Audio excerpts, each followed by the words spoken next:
After we shamed them heavily on the news, General Motors said Friday that they're backing out of the LexisNexis deal and no longer providing data to it. Their spokeswoman said, now customer trust is a priority for GM, and they are actively evaluating their privacy processes and policies. Well, that kind of concerns me if they're just now evaluating their privacy policies and procedures. The completion of the acquisition of Splunk by Cisco.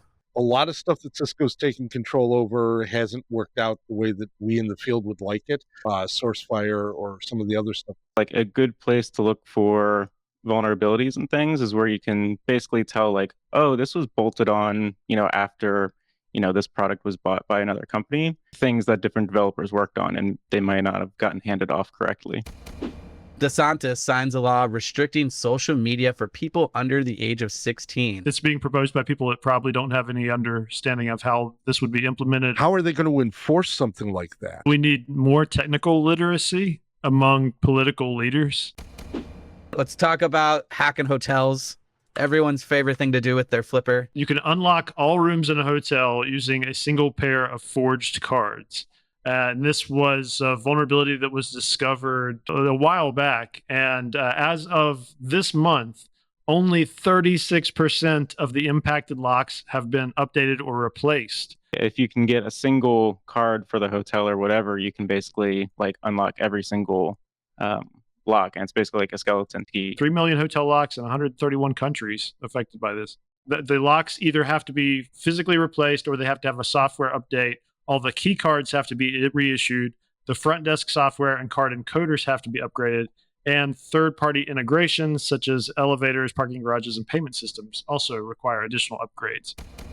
Big rigs nowadays are very connected to computers. They have what's called electronic logging devices, or ELDS, which are required by the U.S. commercial trucks. They can actually talk to over Wi-Fi and Bluetooth. The security researchers actually had a truck driving, and then they came up in a Tesla and hacked the truck while it was driving within 14 seconds. What is interesting is one of these trucks could get infected by this worm, and then it could actually look over Bluetooth or Wi-Fi for other trucks that have the same vulnerability and infect them as well. Considering how much our economy, it depends on the trucking system, I think this is the scariest news story that we have all day today.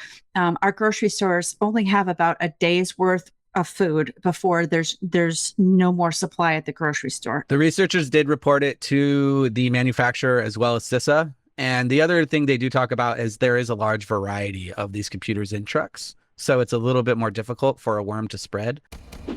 Russia will no longer be able to access Microsoft Cloud Service or business intelligence tools. They can no longer use PowerShell. Russia's did it. They've got PowerShell out of their network. This is a direct response to Russia invading Ukraine. How is anyone going to hack them now if they're not using Microsoft products? Like 80% of the attack techniques that we do are Microsoft targeted specifically. They said even though Cisco left Russia a year ago, its networking gear is still making its way into the country through Asia and Turkey. So I still think they're going to find their Microsoft fix and you'll still be able to hack them.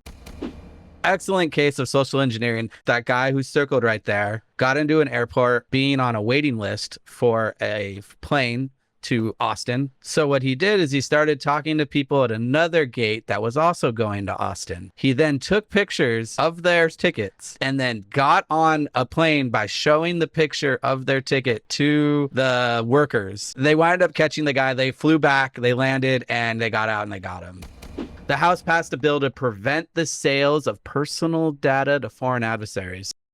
The Protecting America Data from Foreign Adversaries Act would prohibit data brokers from selling Americans' personal identification to foreign adversaries, including countries like China, Russia, North Korea, and Iran. The fact that they had to pass a law to make this a thing, this is ridiculous. Like, who's doing that? Like health diagnosis and treatments, right? Doesn't that fall under HIPAA? Whoever collects data on you owns the data. We live in the land of the free, and that means our data is free to sell.